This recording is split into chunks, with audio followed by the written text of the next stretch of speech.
अहिले दाइ तपाईँलाई अन्तर्वार्तामा स्वागत छ। धन्यवाद तेजन। लामो समयदेखि पत्रकारिता गर्नुभएको छ होइन, हामीलाई बताइदिनुहोस् पत्रकारिता क्षेत्रमा कसरी आउनुभयो?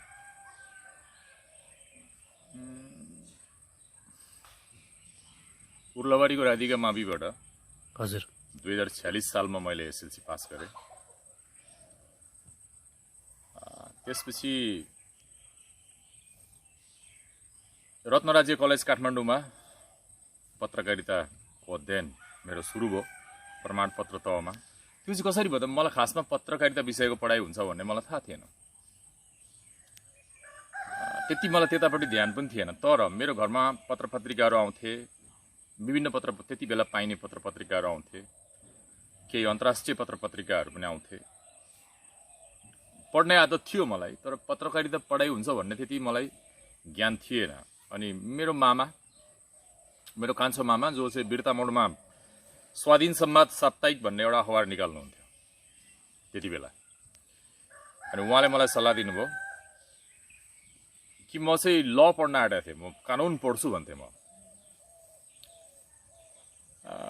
कानुन तिमी नपढ, किन मेरो मामा लीला उदासी मामा आफैमा वकिल पनि हो, वरिष्ठ वकिल पनि हो। उहाँ पत्रकारिता नि गर्नुभयो उहाँले होइन, धेरै क्रिएटिभ हुनुहुन्छ उहाँ। उहाँले भन्नुभयो यो कानुन पढ्नतिर नलाग भान्जा, तिमी पत्रकारिता पढ, आरआर कलेजमा पढाइ हुन्छ, गएर फर्म भरेर त्यहाँनिर पढाइ सुरु गर भनेपछि मलाई पनि कता कता भित्र चस्का पऱ्यो क्या पत्रकारिता। मैले त्यसरी पढाइ सुरु भयो। पढाइ सुरु भएपछि एउटा प्रतियोगिता थियो, एक किसिमको प्रतियोगिता, कम्पिटिसन, प्रतिस्पर्धा जस्तो थियो क्या। अनि कसले राम्रो लेख्ने, कसले को इस्टाब्लिस हुन सक्ने, कसले अखबारमा जमाउन सक्ने, त्यति बेला होइन त्यस्तो थियो। र प्रमिडता प्रमाणपत्र त पढ्दै हामी केही साथीहरू चाहिँ बाहिरका राजधानी बाहिरका अखबारहरूमा, साप्ताहिक अखबारहरूमा फिचरहरू पठाउँथ्यौँ होइन। नेताको पछि लागेर पार्लियामेन्ट गएर त्यहाँको न्युजहरू लेखेर पठाउँथ्यौँ हामी। त्यसरी सुरु भयो मेरो खासमा।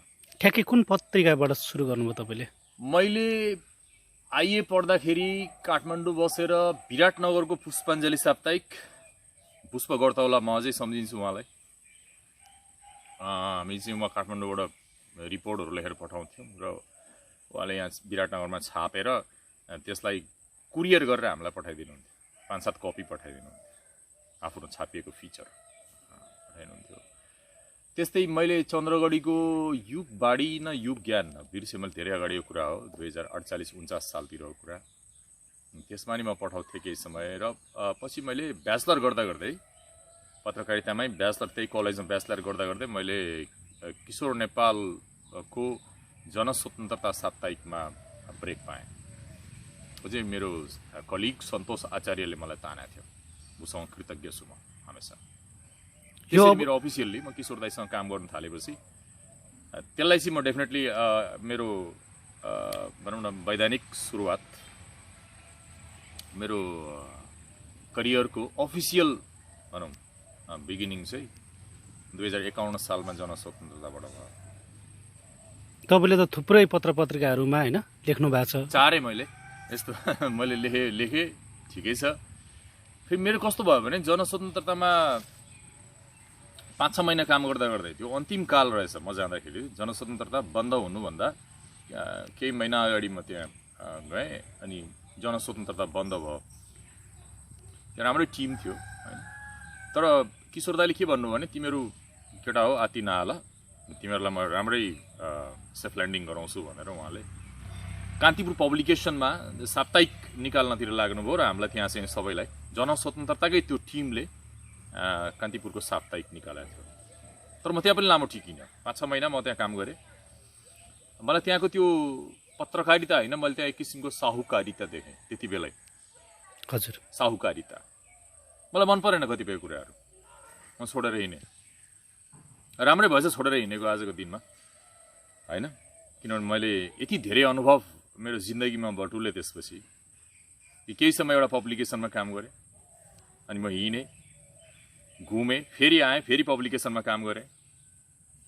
पछि त मलाई कामै दिन छाडे। टिक्दैन भनेर। 8-10 वर्ष आवारा भएर हिँडेपछि, किन आवारा भएर म चाहिँ घुम्थेँ र म रिपोर्ट लेख्थेँ। हजुर। सरी, म चाहिँ तपाईँको सुरुमा त सबै किसिमका कामहरू गरियो, सबै बिटमा काम गरियो होइन। क्राइम रिपोर्टिङ गरियो, तपाईँको चाहिँ नि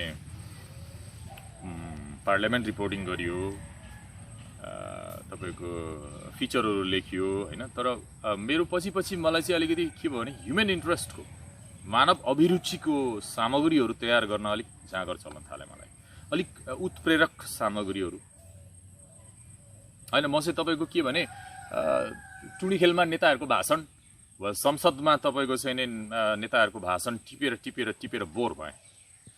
अनि त्यही टिप्यो, अनि त्यसलाई नै लगेर अखबारमा अफिसमा गएर न्युज बनायो, फिचर बनायो, के बनायो, सामग्री बनायो। म त्यसमा थाकेँ, म फ्रस्ट्रेट भएँ। मलाई आफै भित्रको केही लेख्ने इच्छा थियो। म भित्रकै कुनै गहन अभिप्सालाई मैले तपाईँको अल्फाबेटाइज गर्नु थियो, अक्षराङ्कन गर्नु थियो भनौँ अझै, जो मैले गरेँ पनि। म सन्तुष्ट छु आज। पछि पत्रकारिता छोडेर मैले लामो समय बितिसक्यो होइन। मैले जहाँ जसरी कलम चलाएँ, म सन्तुष्ट छु। मैले जे लेखेँ नेपाली साहित्यमा मैले त्यस्तो पढ्न पाएको थिइनँ, त्यही भएर मैले त्यस्तो लेखेँ। पछिल्लो समय किन पत्रकारिता छोडेर म उपन्यास, कथा, निबन्धहरू ज्यादा लेख्छु। तपाईँ ठ्याक्क कति वर्षको हुनुहुन्थ्यो त्यति बेला पत्रकारिता सुरुवात गर्दाखेरि? 21 वर्षको थिएँ, 20-21 को थिएँ म। अनि किनभने किशोर दाईसँग जनस्वतन्त्रतामा काम गर्न थालेकोलाई मैले अफिसियल्ली लिन्छु क्या। त्योभन्दा अगाडि छिटफुट अखबारमा रहरले छापेका ती रिपोर्टहरूलाई गन्दिनँ मैले कलेक्सन पनि गरिनँ। मैले आफूले अखबारमा लेखेका सामग्रीहरूको कटिङ्स या पत्रिकाहरू मैले कलेक्सन गरिनँ, लेखेँ, बिर्सेँ, फेरि नयाँ लेख्नतिर लागेँ। हिजो के लेख्यो मलाई त्यसले कहिले पनि मलाई त्यो दिमागमा त्यसले असर गर्दैन। म आज के लेख्दैछु र भोलि म के लेख्नेछु त्यसले मात्रै मलाई हमेसा घचघचाइरहन्छ। नेपाली पत्रकारिताको बागसँग तपाईँले होइन काम गर्ने अवसर पाउनुभएछ। किशोर दाई पाएँ मैले, हो, लकिली। सँगको अनुभव कसरी सेयर गर्नुहुन्छ? किशोर दाईको के हुन्छ भने उहाँ हमेसा पत्रकारितामा सत्य यानि फ्याक्ट, यथार्थ र तपाईँको विश्वसनीयता, जिम्मेदारी बोध गर्नुहुन्छ या गराउनुहुन्छ। किन पत्रकारिता आज अराजक छ, पत्रकारिताबाट जिम्मेवारी हराएको छ, पत्रकारिताबाट विश्वसनीयता हराएको छ, पत्रकारितामा भ्रष्टाचारको आरोप छ हैन। त्यसकारणले तर पनि अझै पत्रकारिताको जुन शाख हो, सत्य हो, मेटिएको त छैन, मेटिन त सक्दैन। र कहीँ न कहीँ प्रदूषित चाहिँ छ आजको दिनमा।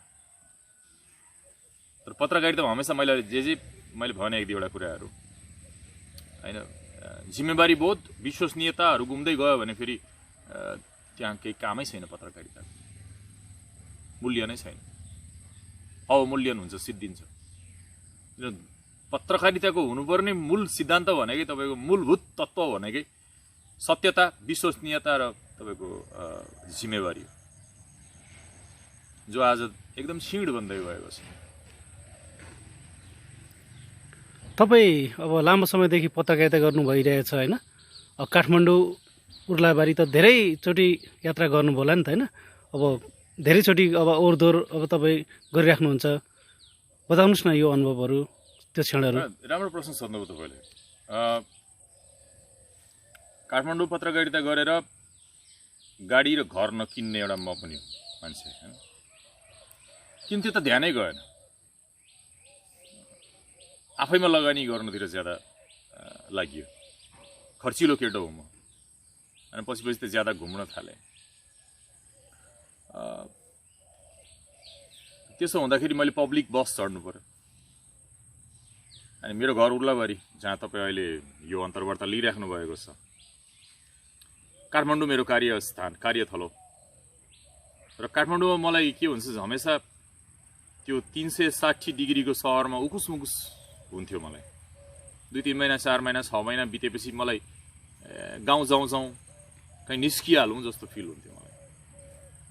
र म चाहिँ काठमाडौँमा घच्याघुचुक भयो, केही मिलेन होइन, मान्छेहरूसँग कुरा मिलेन, या हेल्थको इस्यु आयो, या फ्रस्ट्रेट भयो भने म नाइट बस चढेर घर आउँथेँ। अनि घरमा 2-4 दिन 10-15 दिन म्याक्सिमम 3 हप्ता बसेपछि फेरि काठमाडौँले बोलाउँछ, तान्छ।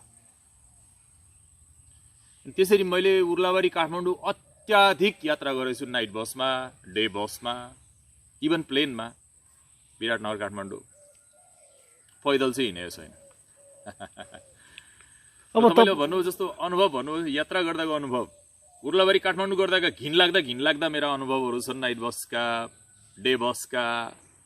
यदि बसका सिन्डिकेटहरूले खडा गरेका समस्याहरू यात्रुहरूलाई मैले पनि बहुत नजिकबाट मैले जिएको छु, हेरेको छु। खाँदा त्यो बसमा यात्रु बोक्ने बसले चाहिँ तपाईँको यात्रुभन्दा बेसी माल सामान लोड गर्छ, जहाँ पनि यात्रु चढाइदिन्छ, केही सिस्टममा छैन। तर त्यो नाइट बसको तपाईँको सर्भिसलाई गाली गरेर के गर्ने, देशै सिस्टममा चलाएको छैन। तपाईँ आफ्नो मोड अनुसार अब हिँड्नुहुन्छ होइन, लीलाराज चाहिँ कसैको अन्डरमा बस्न रुचाउने मान्छे होइन, आफ्नो इच्छा अनुसार होइन चल्ने मान्छे। तपाईँलाई चाहिँ अब फेरि अब अफिसबाट चट्ट हिँडिदिने होइन गर्दाखेरि जागिरमा समस्या भएन? अब रिपोर्टर हिँडेन भने ल्याउँछ चाहिँ के? हजुर, रिपोर्टर भनेको नदी जस्तो मोबिलाइज हुनुपर्छ, बगिरहनुपर्छ, डाइनामिक हुनुपर्छ, गतिशील हुनुपर्छ रिपोर्टर। त्यही भएर ऊ रिपोर्टर हो। एक ठाउँ बसिराख्ने त नि उपसम्पादकहरू छ त, सब एडिटरहरू होइन, डेस्कको तपाईँको एडिटरहरू छ त बसिराख्ने त। त्यस कारणले म के भन्छु भने नहिँडेको रिपोर्टरले केही ल्यायो भन्दा मलाई शङ्का लाग्छ। रिपोर्टर त हिँड्नै पर्यो नि, बुझ्नु भएन? बुझेँ। त्यसरी मेरो हिँड्ने बानी लाग्यो। अहिले म कसैको रिपोर्टर होइन, कुनै अखबारको। हजुर, तर पहिला त थिएँ। अनि रिपोर्टर हुँदा म अत्याधिक यात्रा गर्थेँ, आफ्नो गच्छेले भ्याएसम्म, आफ्नो बजेटले भ्याएसम्म होइन। म यात्रा अत्याधिक गर्थेँ। किन यात्रा गर्नु भनेकै तपाईँ पत्रकारितामा तपाईँको के चाहिन्छ भने बेसिक अध्ययन गर्नुपर्छ, अत्याधिक लेख्नुपर्छ, अत्याधिक विभिन्न मानिसहरू भेट्नुपर्छ, अत्याधिक मानिसहरू भेट्नुपर्छ, उनीहरूसँग छलफल गर्नुपर्छ, बौद्धिक छलफल गर्नुपर्छ, वाद विवादहरू गर्नुपर्छ, अनि यात्रा गर्नुपर्छ। त्यति गरेन भने त कसरी रिपोर्टर भयो त? त्यस कारणले म के भन्छु भने तपाईँको अहिले काम गरिरहेका रिपोर्टरहरूलाई पनि एक ठाउँ बस्नुभयो, तपाईँको भुडी लाग्न थाल्यो भनेपछि तपाईँको क्रिएटिभिटी सिद्धियो। तपाईँको कलमको निब अब चाहिँ भुत्ते भयो। यदि आफ्नो कलमको निबलाई धारिलो राख्न चाहनुहुन्छ भने यात्रा गर्नुहोस्। पत्रकारिता क्षेत्रमा अवसर र चुनौती कस्तो पाउनुहुन्छ? अहिले त छ, अहिले त अत्याधिक छ। तर पनि म के भन्छु भने अहिले झन् धराशायी छ। अत्याधिक छ अवसर भनेर मेख मारेर बस्ने ठाउँ छैन। म के भन्छु तपाईँलाई भने जतिखेर म पत्रकारिताको म सुरुवाती कालमा थिएँ, बरु त्यति बेला मेरो पेमेन्ट राम्रो थियो होइन। अहिले लेखक स्तम्भकारहरूको के हैसियत छ? लेख छाप्छन्, सम्पादकहरूले पारिश्रमिक दिँदैनन्। तपाईँले लेखेको पाउनुहुन्छ कि हुन्न? कति लाजमर्दो कुरा। तपाईँ लेखिराख्नु भएको छ, पाउनु भएको छ कि छैन? म संसार कब्जा गर्ने स्टोरी दिन्छु उनीहरूलाई। हजुर। अनि उनीहरूले कहिले मलाई पकेट मनी सोध्दैनन्। मैले आफै खर्च माग्नुपर्छ। कस्तो लाजमर्दो कुरो। अनि दिँदैनन् ती माथि। ल हेर्नुहोस्, अब एउटा दुईटा छन् दिने पनि, सकेसम्म बाँडेरै खाऊ भन्ने छन्, तर ज्यादा त फ्रड छन्। तपाईँको के भने अनेक कुत्सित अभिप्रायले होइन, भेस्टेड इन्ट्रेस्टले अखबार निकाल्छन्। के भन्नु? अब तपाईँ लामो समयदेखि लेखिराख्नु भएको छ होइन? मेनस्ट्रिम जर्नलिजमको फ्रेमबाट बाहिर निस्किएँ म। मेनस्ट्रिम जर्नलिजममा थिएँ म। मैले अघि पनि भने तपाईँलाई, मेनस्ट्रिममा म थाकेँ, फ्रस्ट्रेट भएँ, डार्क देखेँ, मैले अँध्यारो देखेँ। अनि म के गरेँ, म चाहिँ आफ्नो इन्साइटमा प्रवेश गरेँ, आफ्नो अन्तसमा गएँ म ध्यान मार्फत। आफ्नो सबकन्सियस माइन्ड अर्थात् अवचेतन मनमा म प्रवेश गरेँ, घुसेँ र त्यहाँबाट इन्फर्मेसन ल्याएर म कथा, उपन्यास, कविता, निबन्ध लेख्न थालेँ, पेन्टिङ गर्न थालेँ। त्यस कारणले म पत्रकारितालाई के भन्छु भने मेरो सिर्जनाको प्रारम्भिक चरण हो पत्रकारिता। त्यसपछि म अरू कैयन आयामहरूमा म प्रवेश गरिसकेँ। त्यस कारणले म कहीँ पनि कुनै जागिर, यस्तो कुराको जागिर हुँदैन।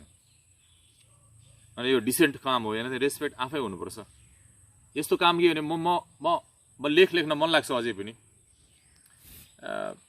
तर मेरो लेख छाप्न डिजर्भ गर्ने पत्रिकै छैन। दुःख लाग्छ यस्तो भन्नुपर्दा, किनभने म मेन स्ट्रिमको फ्रेममा त छैन। पहिले मेरो कलिगहरूलाई थाहा छ, सम्पादकहरूलाई थाहा छ होइन, यो फ्रेममा छैन, यो मान्छे फ्रेममा छैन भने फ्रेमभन्दा बाहिरको पनि त खुराक हुन्छ नि। खालि फ्रेमभित्रकै खुराक तपाईँ सामग्रीहरू थोपरेर मान्छेहरूलाई फेडअप गराइराख्नु भएको छ। त्यहाँ केही तड्का पनि चाहिन्छ, तड्का। म तड्का हुँ क्या। र धेरै मान्छेहरू छन् जो तड्का नहाली दाल खान्छन्। दाल भनेपछि दाल भात तरकारी खाने मान्छे हामी, दालमा तड्का हान्नुपर्छ। मलाई मेरो बाको पनि स्वभाव त्यही थियो, तड्का नहानेको दाल, या नेपालीमा झानेको, हिन्दीमा तड्का, नेपालीमा झान्नुपर्छ दाल। विभिन्न चिजहरूले झान्न सकिन्छ, जिमु, हिङ, टिमुर, जिरा, मेथी, लसुन, प्याज, आफ्नो स्वाद अनुसार, इच्छा अनुसार जसले पनि तपाईँ दाल झान्न सक्नुहुन्छ। घिउ छ भने घिउ, नभए तेलले झाने पनि हुन्छ। तेल तरिका छ, तेलले पनि झान्न सकिन्छ। हुर्र आगो बालेर तड्का हाने, त्यो दालको स्वादै अलग हुन्छ। मैले भन्नु खोजेँ के भने, मैले जिन्दगीमा तड्का लाएँ, पत्रकारिता छोडेर म तड्का लाएँ आफूलाई। नजानेको दाल अथवा तड्का नहानेको त्यो बोधो दाल खानु मलाई मजा आउँदैन, अनि मलाई आशा छ अरूलाई नि मजा आउँदैन। त्यही भएर म चाहिँ मेरो लेखहरू, मेरो खुराकहरू, मेरो सामग्रीहरू, कथा निबन्धहरू मान्छेको जिन्दगीको तड्का हो। होइन, मैले धेरै मानिसहरूसँग मेरो छलफल भइसक्यो कि मेरो लेखहरू, मेरो सामग्रीहरू पढेर मानिसहरू उद्वेलित भएका छन्, मानिसहरू हल्लिएका छन्, मानिसहरूको चेतनामा झकझोर, एउटा झकझोर भन्छ, नकनक ह्यामर हानेको छु मैले। कुनै घमण्ड होइन, मैले प्रयास गरेको छु। त्यो पनि म घुमेर अनुसन्धान गरेर भाती पुर्याएर लेख्छु, सङ्गति मिलाएर लेख्छु, मेरो न्यारेटिभ स्ट्रङ हुन्छ, अनि त्यो भन्न सक्छु आजको दिनमा। तर 5 वर्ष अगाडि म यसो भन्न सक्दिनँ थिएँ। अनि म यो पनि भन्छु थप यसमा के भने, कुनै समीक्षकले मेरो पुस्तकको रिभ्यू चलेको अखबारमा नछापेर मलाई केही भएन, केही भएन।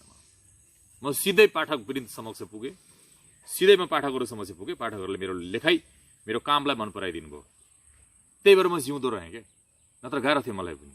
तपाईँको काठमाडौँको मेन स्ट्रिम जर्नालिजम भनाउँदो एउटा कुनै एलिमेन्ट्स छ कि बहुत खतरनाक छ। बलराम बानियालाई नि मार्यो त्यसले। अहिले बलराम बानियाको छोरीले न्याय मागेर, त्यो नाबालिग छोरीले चाहिँ लेखहरू लेखिरहेको छिन्। दुःख लाग्यो मलाई। आज बलराम बानियाको पक्षमा बोल्ने कोही माइकेलाल देखिनँ मैले। बलराम बानियाको मृत्यु मिस्टेरियस भयो, रहस्यमय भयो। त्यत्रो वर्ष कान्तिपुरको ब्याकबोन भएर काम गर्यो बलराम बानियाले। तर बलराम बानियाको मौत, मृत्यु, अनि मृत्युपछि उसको मृत्युमाथि केही अनुसन्धान भयो, केही गर्यो त्यो संस्थाले? कुनै माइकेलाल पत्रकार छ बलराम बानियाको पक्षमा लेख्ने? रहेनछ। त्यही भएर बलराम बानियाको छोरी आउनु पर्यो क्या। भने मलाई त खुसी लाग्छ। मैले 6 महिना काम गरेर त्यो साउहरूको ठुल्ठुलो दफ्तर छोडेर सडकमा हिँडेँ, गर्व गर्छु आजको दिनमा। आइ एम भेरी ह्याप्पी, खुसी लाग्छ मलाई, सन्तुष्ट छु म। बलराम बानियाको छोरीले अहिले लेख्नु पर्यो होइन, कुनै पत्रकारले लेखेनन् होइन। यो घटनालाई चाहिँ तपाईँले कसरी लिनुहुन्छ? साउको हातमा कलम थाप्दैन, एउटा कुरा यो कुरा। तर अखबारमा लगानी गर्ने त साउहरू नै हुन्छन् फेरि होइन। जुन देशमा तपाईँको कानुनहरू मा लुपहोल्स हुन्छ, लुपहोल्स यानि कानुनको ठिकसँग अक्षरशः पालन गरिँदैन, त्यहाँ पत्रकारिता मात्रै होइन, नेपालको हेर्नुहोस् न, हरेक सेक्टरमा शङ्का छ। आज पत्रकारिताको मात्रै विश्वसनीयता गुमेको हो र? ब्युरोक्रेसी यानि कर्मचारी तन्त्र, पोलिटिक्स, पुरै राजनीति, कहाँ छ क्रेडिबिलिटी, विश्वसनीयता कहाँ छ? केपी ओली, प्रधानमन्त्री केपी ओलीले बोलेका कुरामा प्रामाणिकता कहाँ छ? अनि जनताहरूले उडाइरहेछन् त। हाम्रो देशको प्रधानमन्त्री अन्ट सन्ट बोल्छन् भनेर समाचार पढिरहेको हुन्छ त म। होइन, मानिसहरूलाई कुरा गर्ने मौका किन दिने? अन्त समग्र मैले पहिलेदेखि भन्दै आएको छु, हाम्रो देशमा चाहिँ एउटा, दुईटा, तीनटा मात्रै सेक्टर होइन, पुरै देशै तपाईँको चाहिँ आज भ्रष्टाचारको दलदलमा, विकृति विसङ्गति होइन, तपाईँको चाहिँ अशान्तिको दलदलमा भासिएको छ। त्यति सजिलै यो निस्किँदैन, यो टर्न खतरा चाहिन्छ। तपाईँले भन्न खोज्नु भएको त्यसो भए जुन समाचारहरू आउनुपर्ने त्यो आउन सकिरहेको छैन? डेफिनेटली छैन नि, होइन र? तपाईँ आफै हेर्नुहोस् न, लेख्न नजान्ने मान्छेको हातमा कलम छ, बन्दुक चलाउन नजान्ने मान्छेको हातमा तपाईँ बन्दुक दिनुहुन्छ यार, बिना तालिम। त्यो त उसैलाई पनि खतरा हो। बन्दुक चलाउने तालिम नलिकन बन्दुक भिरेर तपाईँको चाहिँ नि रणमा युद्धमा निस्किनु, बन्दुक भिर्ने व्यक्तिको लागि खतरा हो। तपाईँले सुन्नुभएको होला, कलम बन्दुकभन्दा ताकतवर हुन्छ, तरबारभन्दा कलम बलियो, होइन त? तर्कहरू सुन्नुभयो होला। अनि बन्दुक बोक्दै त खतरा रहेछ, जसले तालिम लिएको छैन उसले बन्दुक बोकेर हिँड्नु, लोडेड गन लिएर हिँड्नु खतरा हो भने त्योभन्दा खतरा, बन्दुकभन्दा खतरा कलम चाहिँ किन र्याले सिगाने, रोगी पिलन्दरे, तपाईँको चाहिँ करप्टेड भ्रष्ट विकृत मानिसहरूको हातमा किन कलम छ? प्रथम प्रश्न यो। अहिले नेपालभरिका सम्पूर्ण तपाईँको चाहिँ सम्पादकहरूको परीक्षा लिने हो भने कतिजना उत्तीर्ण हुन्छन्? कतिजनाले आफ्नै हातले न्युज लेख्न सक्छन्, एक प्याराग्राफ लेखेर देखाउन सक्छन्? नियमन गर्ने निकायहरू पनि तपाईँको भ्रष्ट भइदिँदा, प्रेस काउन्सिलको आफ्नै वैधानिकतामाथि सवाल छ। कुनै पार्टीका पिसलग्गु, कुनै पार्टीका चाहिँ 10 टकिया कार्यकर्ताहरू भर्ना हुने ठाउँ भएको छ। अनि तिनीहरूले के नियमन गर्लान्? के नियमन भयो? अनि म त्यति अगाडिदेखि पत्रकारितामा छु, मेरो लागि एटलिस्ट भने मैले 50 सालदेखि पत्रकारिता हेर्दाखेरि गरे मात्रै भन्दिनँ, म हेर्छु। म त आफ्नो घरको भात खाएर म मुलुकको लागि काम गर्छु। अनि तर यहाँ त मुलुकलाई ढसेर आफ्नो फाइदा हेर्ने मान्छेहरूसँग मेरो कम्पिटिसन छ आजको दिनमा,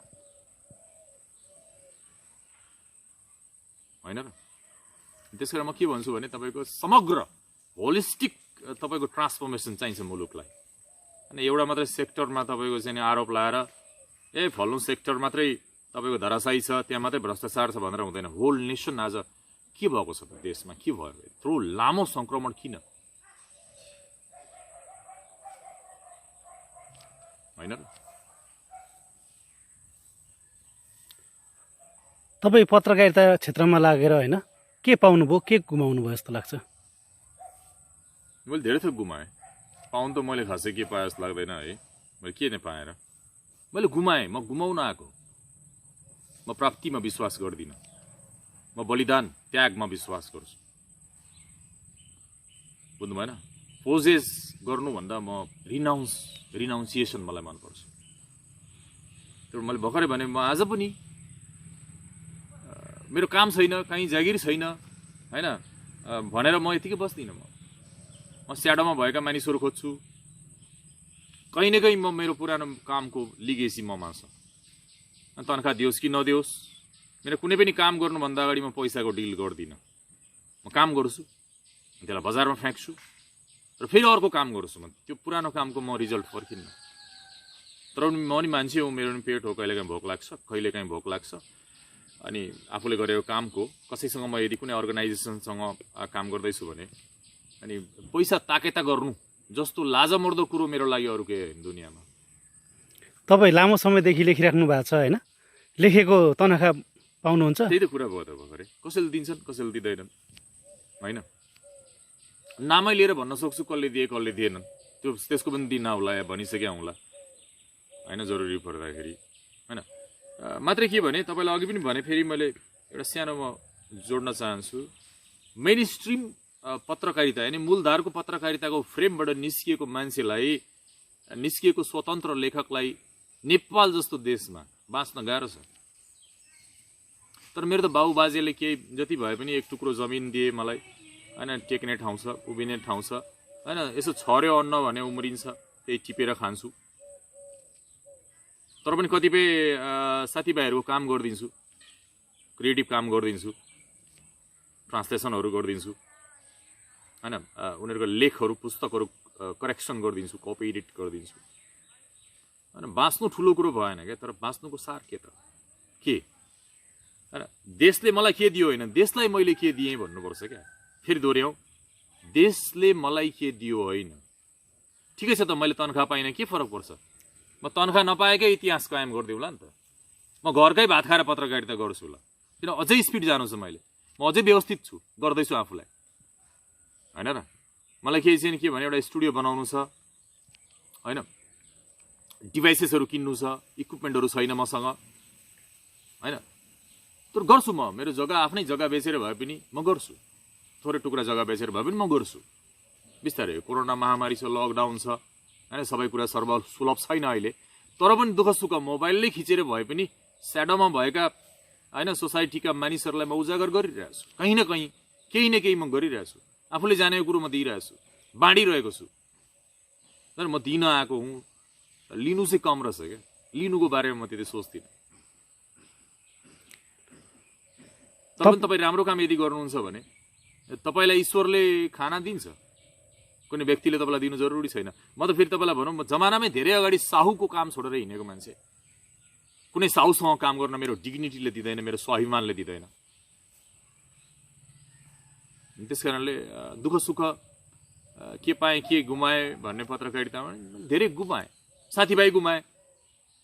कतिपय साथीहरूलाई मेरो काम मन पर्दैन, मेरो आवाज मन पर्दैन होला, मैले उठाएका इस्युहरू मन पर्दैन कतिपयलाई, किन पत्रकारिताको बारेमा धेरैलाई ज्ञानै छैन अझै पनि। यत्रो समय बित्दा पनि मानिसहरू आफ्नो काम धन्दामा उल्झिएका छन्, होइन। साथीभाइ पुराना गुमाएँ होला मैले, कतिपय मेरो काम देखेर जल्छन्, नारिस गर्छन्, त्यो चाहिँ स्वाभाविकै हो, सामान्य कुरा हो, होइन र। किन हाम्रो कामै लाइमलाइटको काम हो। लाइमलाइट भन्नाले तपाईँको चमक दमक देखिन्छ हाम्रो काममा, होइन। इन्टरभ्यू लिनु पऱ्यो, टेलिभिजन स्क्रिनमा मानिस आउला, या आर्टिकल लेख्ला, उसको फोटो नामहरू छापिएला, उसको विचारलाई धेरै मानिसहरूले फलो गर्लान्। अनि त्यस्तो मानिसहरूको कम साथी हुनु, कम मित्र हुनु स्वाभाविक हो।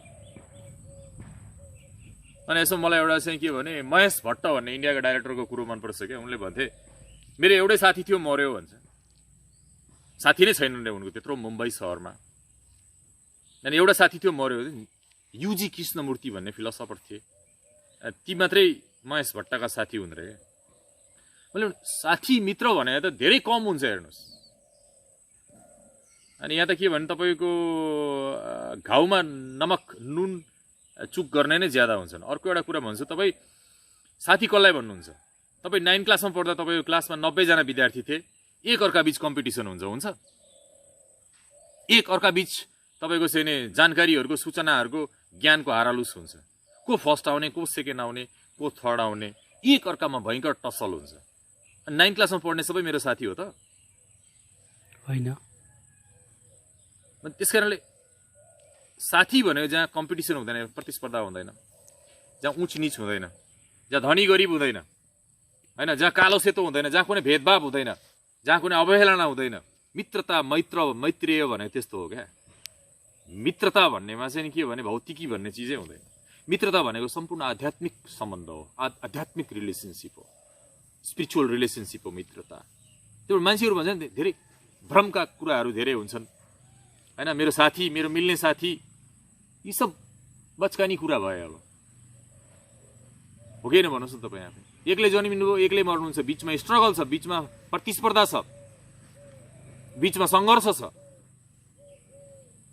अनि एक अर्काका मानिसहरू तपाईँको एक अर्काका तपाईँको कम्पिटिटरहरू हुन्, प्रतिस्पर्धीहरू हुन् मानिसहरू। तर मेरो चाहिँ आग्रह के हो भने, कम्पिटिसन हुनुपर्छ, प्रतिस्पर्धा हुनुपर्छ, तर वैचारिक या सृजनात्मक प्रतिस्पर्धा हुनुपर्छ। तपाईँले हामीलाई प्रतिस्पर्धा कुनै एउटा अन्तर्वार्तामा भन्नुभएको थियो, होइन, लेखेर केही हुँदैन भन्नुभएको थियो, होइन? यो धन्दा के बेकाम हो? त्यही त। त्यो पनि मैले कुनै एउटा अमेरिकन फिलोसफर राइटरको एउटा निबन्ध पढ्दाखेरि उहाँले त्यहाँ लेख्नुहुन्छ, a newspaper article does not change the world. लामो एसे छ। मैले भन्नु चाहिँ एउटा अखबारमा छापिएको लेखले संसार बदल्दैन। त्यो कहीँ पढेको थिएँ, मलाई चित्त बुझेको थियो क्या, बदल्दैन। हेर्नुहोस्, तपाईँलाई उदाहरण दिन्छु, बलराम बानियाले जति लेखे बदल्यो त? उनकै मृत्यु रहस्यमय भयो, उनले न्याय पाएनन्।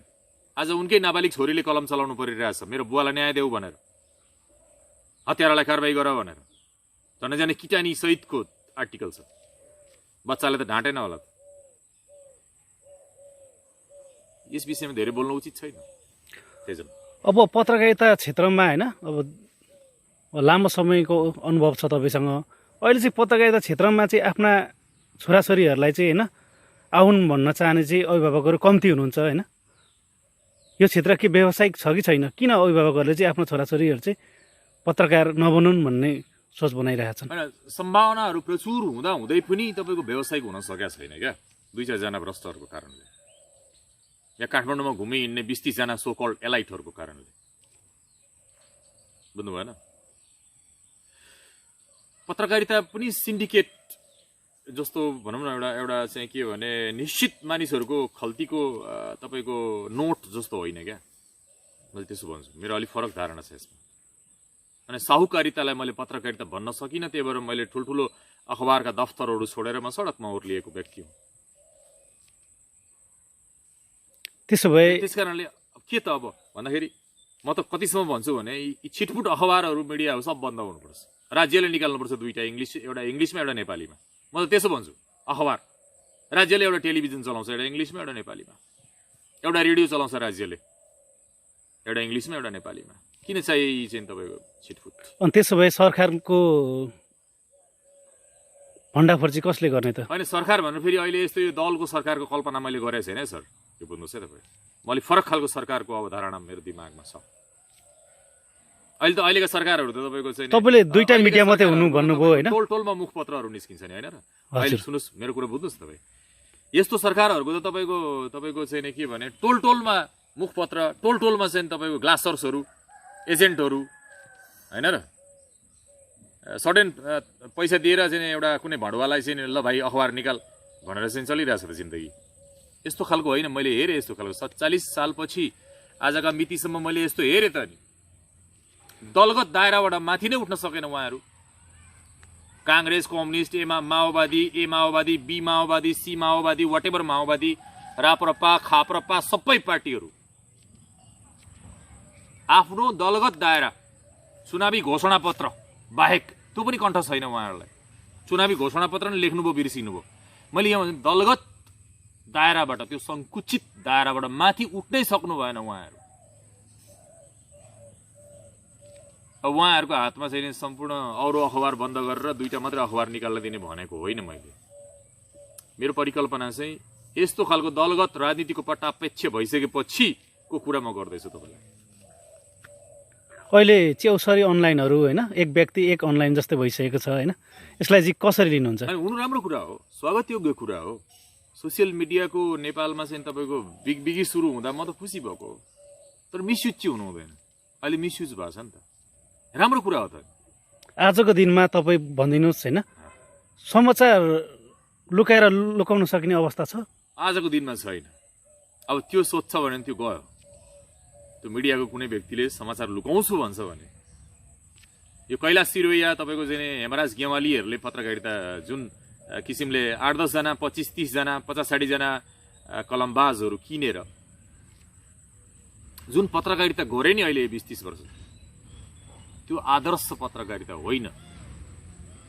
त्यो केवल एक धन्दा थियो होइन, चाउचाउ उत्पादन गरे जस्तो या कन्डम बनाए जस्तो धन्दा मात्रै हो। त्यहाँभन्दा बेसी केही गरेनन्, ध्वस्त बनाए। तर उनीहरू के भन्छन्, हामीले चाहिँ डिफेन्ड गर्यौँ, देशको प्रजातन्त्र डुब्थ्यो, हामी थिएनौँ भने यहाँ ठुला गफ भए। भोलि जुन शासक आए तिनै शासकका तलुवा हुने यी अखबार, यी मालिकहरू बुझ्नुभयो। यी बनियाहरू जुन सरकार आयो तिनै सरकारका तलुवा चाड्छन्। त्यही भएर ज्ञानेन्द्रलाई हामीले चाहिँ नि हटायौँ, हामीले शाहवंश धराशायी गऱ्यौँ, हामीले गणतन्त्र ल्यायौँ भनेर धेरै नखोके पनि हुन्छ। भोलि पावरले काहीँ उल्टिएर ज्ञानेन्द्र आयो भने फेरि यिनीहरू ज्ञानेन्द्रको तलवै छाटिहाल्छ। यिनीहरूको कुनै अडान छैन, यिनीहरू तपाईँको चाहिँ नि कुनै निश्चित दर्शनमा आबद्ध छैनन्, यिनीहरू अराजक छन्। नेपालका मिडियाहरू भने है मैले आफ्ना लेखक स्तम्भकारलाई तलब दिँदैनन्, भोकै राखेर यी साहुहरूले गर्छन् चाहिँ के? अखबारका साहुहरूलाई जेल हाल्नुपर्छ। अहिले त तातिरहेछ, म त त्यसो भन्छु। अहिले त सडकमा आएको छ नि त पत्रकारहरू, बालोटर घेर्न जाने। एउटा साहुले तलब दिँदैन भनेर बालोटर किन घेर्न जाने? त्यो साहुलाई मुद्दा हाल्न मिल्दैन, त्यो साहुको घर घेर्न मिल्दैन, त्यो साहुलाई कठालोमा समातेर त्यसलाई बाहिर सडकमा ल्याउन मिल्दैन, त्यति गर्न सक्दैन उनीहरू, होइन र? त्यो म त गलतलाई गलत भन्छु, हेर्नुहोस्, मलाई जहाँ गलत लाग्छ गलत भन्छु, सहीलाई सही भन्छु। अहिले पत्रकारहरू बालौटार घेर्न जानु जरुरी छैन, उनीहरू आफ्नो साउलाई घेर्न जाऊ, मुद्दा हाल। पत्रकारिता क्षेत्रमा आउन चाहने नयाँ पिँढीहरूलाई चाहिँ के सल्लाह दिन चाहनुहुन्छ? त्यही प्रश्न तपाईँले गर्नुभएको थियो होइन? अभिभावकहरू तपाईँको आफ्नो नानीहरूलाई पत्रकार बन्न दिँदैनन् त होइन? नेपालमा चाहिँ के भने पत्रकार मात्रै होइन, अब त तपाईँको नायब सुब्बा पनि बन्न नजा भन्छन्, प्रहरीमा पनि नजाऊ भन्छन्, विदेश जाऊ भन्छन्, होइन र? हजुर, हो कि भन्नुहोस्, पत्रकारितालाई मात्रै किन तपाईँ दोष दिनुहुन्छ? अघि तपाईँले हरेक सेक्टर यहाँ प्रदूषित छ होइन? नेपालमा चाहिँ के भने तिमी पहिला के थियो भने हामी सानो हुँदाखेरि सरकारी जागिर खानुपर्छ, अधिकृत बन्नुपर्छ, सुब्बा बन्नुपर्छ भन्थे। अहिले भन्छ कसैले लोकसेवा भिड्छु भने कुनै नानीले भन्दा ए छोड्दे भाइ, त उता जा, युरोप ट्राई गर, अस्ट्रेलिया जा, न्युजिल्यान्ड जा, अमेरिका जा। कोही हुन्छन् आफ्नै प्यासन भएका होइन, जो जस्तै विकृति भए पनि पत्रकारितामा हाम फालेर राम्रो गर्नेहरू पनि छन्, जस्तै विकृति भयो भने पुलिसमा गएर प्रहरी सङ्गठनमा गएर राम्रो काम गर्नेहरू पनि छन्, आर्मीमा पनि छन्, व्यापारमा पनि छन्, हरेक फिल्डमा छन्। हेर्नुहोस्, नराम्रो त दुनियाँभर हुन्छ, तर तपाईँको क्रेडिबिलिटी चाहिँ खोइ त? आफ्नो खोज्नुहोस् न अलिकति। म के को लागि पृथ्वी ग्रहमा छु, कति समयको लागि छु र किन छु? समय त घर्किरहेछ, समय त बढिरहेछ अगाडि, समयलाई त रोक्न सकिँदैन। सधैँभरि तपाईँभित्र रगत उम्लिन्छ, त्यो जोस कायम हुन्छ भन्ने पनि छैन। त्यसकारण जति समय बचेको छ त्यो समयमा तपाईँ के यस्तो काम गर्नुहोस् जस्तो इतिहास कायम होस्। बुझ्नु भएन? चाहे पत्रकारितामा, चाहे पुलिसमा, चाहे तपाईँ पोलिटिक्समा यस्तो काम गर्नुहोस् जसले इतिहास कायम गरोस्। तपाईँलाई त्यही भ्रष्टाचारको धब्बा